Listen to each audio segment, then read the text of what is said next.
안녕하세요. 오늘은 삿포로의 러닝 코스에 대해 아주 조금만 자세히 살펴봅니다. 삿포로는 인구 190만을 넘는 일본 홋카이도를 대표하는 도시로 러너들의 천국이라고 불릴 만큼 뛰어난 러닝 환경을 자랑합니다. 겨울철에는 눈이 많이 내리는 추운 지역이지만 이 때문에 오히려 여름철 시원한 날씨라는 러닝의 최적 조건을 갖추게 됩니다. 여기에 잘 정비된 도심 시설과 다양한 러닝 코스가 어우러져 사계절 내내 각기 다른 매력으로 국내외 러너들에게 큰 인기를 끌고 있습니다. 저는 삿포로에 2박 3일 정도 머물면서 그중 두 곳의 러닝 코스를 직접 체험해 봤는데요. 삿포로의 러닝을 맛보기만 한 것 같습니다. 첫 번째는 숙소입니다. 8월 초 도쿄의 무더위는 제 예상을 뛰어넘었는데요. 고교의 해자물이 마를 정도였으니까요. 그 무더위 속에서 아식스 스피드런을 어떻게 해냈는지 지금 생각해봐도 신기합니다. 영상에는 나오지 않지만 스피드 프로그램 후 온몸이 땀과 물로 젖어서 햇빛에 몸을 말린 후에야 키테도쿄까지 갈 수 있었죠. 이런 경험을 바탕으로 삿포로 숙소를 고를 때는 단순한 잠자리가 아닌 리커버리까지 고려했습니다. 런스테이션 기능까지 할 수 있는 숙소를 찾다 보니 자연스럽게 냉탕과 사우나를 갖춘 센츄리온 사우나 삿포로를 선택하게 되었습니다. 센츄리온 사우나의 가장 큰 장점은 완벽한 리커버리 시설입니다. 사우나는 기본이고 냉탕이 8도와 15도 두 종류로 나뉘어 있어 찬물 목욕부터 본격적인 아이스베스까지 단계적으로 접근할 수 있습니다. 매일 아침 5시 30분경에 일어나서 찬물 목욕으로 몸을 깨운 후 옷을 갈아입고 러닝을 하러 갔습니다. 러닝 후에는 다시 찬물과 사우나를 반복하며 몸을 회복시키는 것이 일상이었죠. 캡슐 호텔임에도 불구하고 실용적인 편의시설들이 잘 갖춰져 있습니다. 캐리어 보관 장소와 개인용 사물함이 따로 있어서 짐 정리가 편하고 전자레인지와 무료 와이파이는 물론 코인 세탁소까지 있습니다. 일회용품도 충분하고요. 이 신발을 벗고 슬리퍼를 신고 다니는 시스템이라 정말 쾌적하더군요. 근처에 다이치 슈퍼와 로손이 있어서 다양한 음식을 살 수 있고 숙소 안에도 식당이 있습니다. 저는 편의점이나 마트에서 사온 재료를 전자레인지로 조리해서 먹었는데요. 닭고기를 사와서 칼디 레인지로 닭날개를 활용해 닭고기 튀김을 만들어 먹었고 아침에는 칼디 스프레드 제품을 빵에 발라 하코다테 우유와 함께 즐겼습니다. 다만 칼디 레몬버터는 딸기버터에 비해 아쉬웠고 메론빵이나 퀴나망 스프레드를 전자레인지로 구워서 그런지 생각보다 뛰어난 맛은 아니었습니다. 홋카이도에서 꼭 추천하고 싶은 것은 기린 과라나입니다. 이게 정말 물건이에요. 과라나는 천연 카페인으로 유명한데 1915년대부터 60년대 코카콜라가 일본에 상륙하기 전 일본 음료업계가 경쟁작으로 개발한 것이 시작이라고 하네요. 전국적으로 판매되던 제품이 코카콜라 유입과 함께 판매량이 줄었지만 홋카이도에서만 코카콜라 진출이 늦어지면서 오늘날까지 홋카이도 특산 음료로 남았다고 합니다. 사이다를 섞어 마셔도 좋고 그냥 마셔도 훌륭합니다.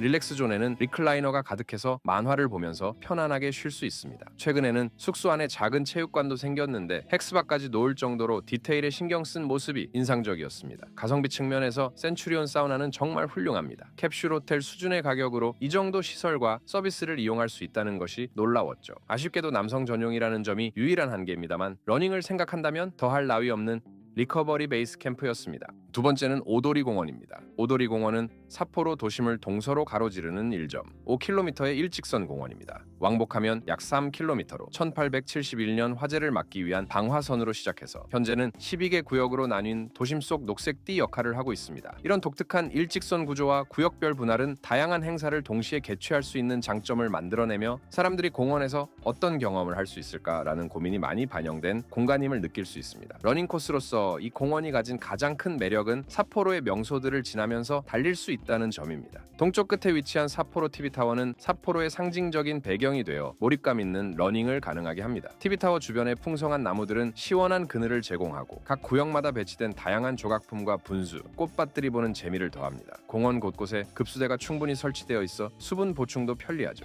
하지만 오도리 공원의 특성상 계절별 축제가 러닝에 큰 영향을 미칩니다. 사계절 내내 특별한 축제들이 열리는데 겨울철 눈축제, 봄의 라일락 축제, 여름의 맥주 축제와 요사코이 춤 축제, 가을의 음식 축제까지 관광과 러닝을 동시에 즐길 수 있는 기회를 제공합니다. 하지만 이것이 장점이자 동시에 큰 단점이기도 합니다. 제가 방문했을 때는 일본 최대의 맥주 축제가 열리고 있었는데 저녁에는 사람이 너무 많아 러닝 자체가 불가능했습니다. 반면 아침에는 비어가든이 비어있어서 러닝에 큰 지장이 없었고 오히려 각 맥주 브랜드별 비어가든을 구경하는 재미가 있었습니다. 동시에 오도리 공원이 사람들에게 어떤 방식으로 사용되는지도 알 수 있었고요. 실제 러닝하면서 흥미로운 에피소드도 있었습니다. 러닝 중에 한 외국인이 제 등을 톡톡 두드리며 하이록스 크루였어요 고 물어보더군요. 알고 보니 하이록스 홍콩에서 크루를 하셨던 분이었습니다. 삿포로 한가운데에서 하이록스 크루였던 분을 만나는 게 쉬운 게 아니죠. 게다가 그분도 러닝 중이셨거든요.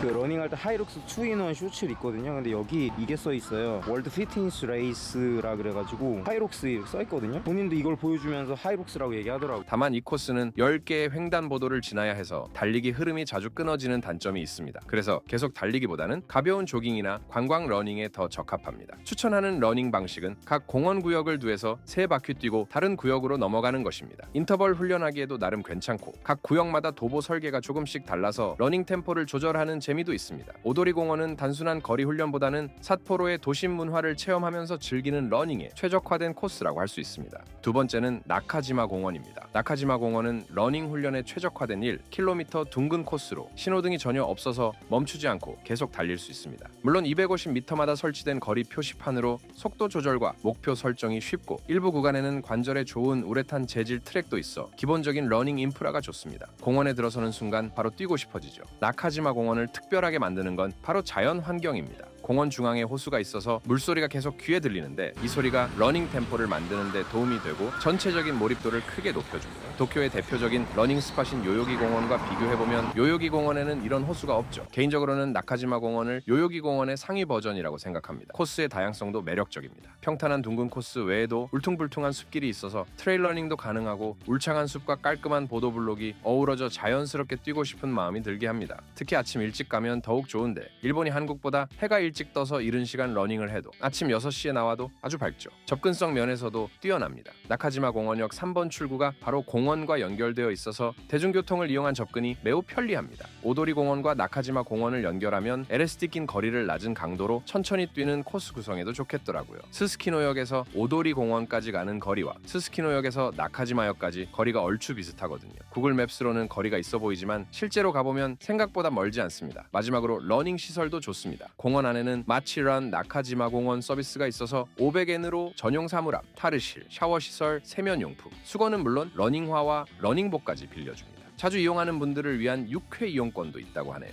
저는 다행히 숙소가 가까웠고 사우나 시설이 있는 곳이라서 이용하지 않았지만 이런 서비스가 있다는 것만으로도 나카지마 공원이 러닝을 위해 얼마나 잘 갖춰진 곳인지 알 수 있습니다. 세 번째는 에스콘필드 홋카이도입니다. 사실 에스콘필드를 러닝 코스로 추천하는 이유는 별도의 정해진 러닝 코스가 있어서가 아닌데요. 바로 러닝과 회복 그리고 엔터테인먼트를 한 번에 해결할 수 있는 복합 공간이기 때문입니다. 특히 야구 팬들에게는 더더욱 그렇죠. 에스콘필드 홋카이도는 2023년 3월에 개장한 홋카이도 니폰햄 파이터즈의 최신 홈구장인데요. 홋카이도 기타 히로시마시에 위치해 있습니다. 참고로 기타 히로시마는 히로시마시와 전혀 다른 지역입니다. 다르비슈 유와 오타니 쇼헤이를 배출한 구단의 새로운 홈이기도 하죠. 그래서 매장에 LA 다저스 굿즈를 판매합니다. 에스콘필드는 삿포로역에서 JR로 약 17분 거리에 있어 당일치기로도 충분히 다녀올 수 있고 각종 셔틀버스 운행으로 접근성도 뛰어납니다. 에스콘필드의 러닝은 경기장을 중심으로 주변 지역과 연결해서 약 2.5km 정도입니다. 거리 자체는 길지 않지만 이곳의 진짜 매력은 러닝 후에 시작됩니다. 3층 타워 11 온천 입구 바로 옆에 온러닝 트라이얼 부스가 있어서 500엔으로 러닝화를 빌릴 수 있거든요. 여기서 핵심은 러닝 후 회복 시설입니다. 러닝을 마치고 바로 타워 11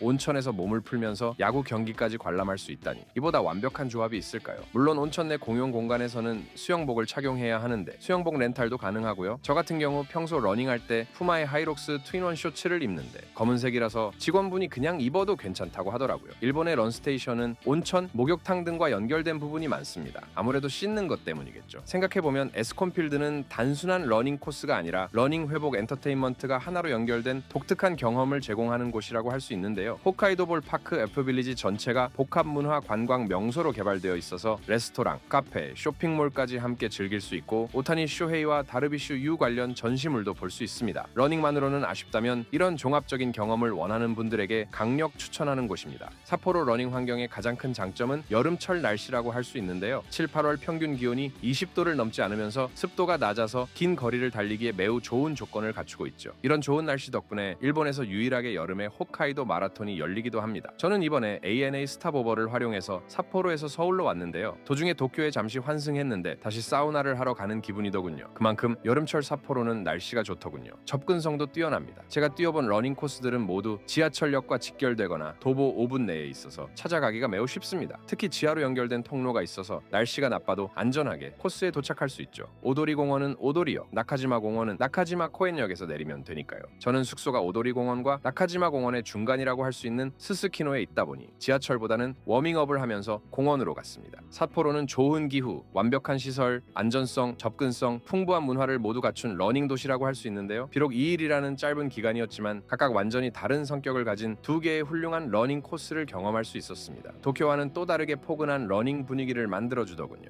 무엇보다 직접 도시를 뛰는 것 자체가 도시의 일상적인 미학을 볼 수 있게 한다는 점, 그것이 러닝이 주는 또 다른 매력이 아닐까 생각해봅니다. 여러분의 생각은 어떠신가요? 댓글로 알려주세요. 영상이 마음에 드셨으면 좋아요와 구독도 부탁드려요. 저는 다른 영상으로 다시 돌아오겠습니다.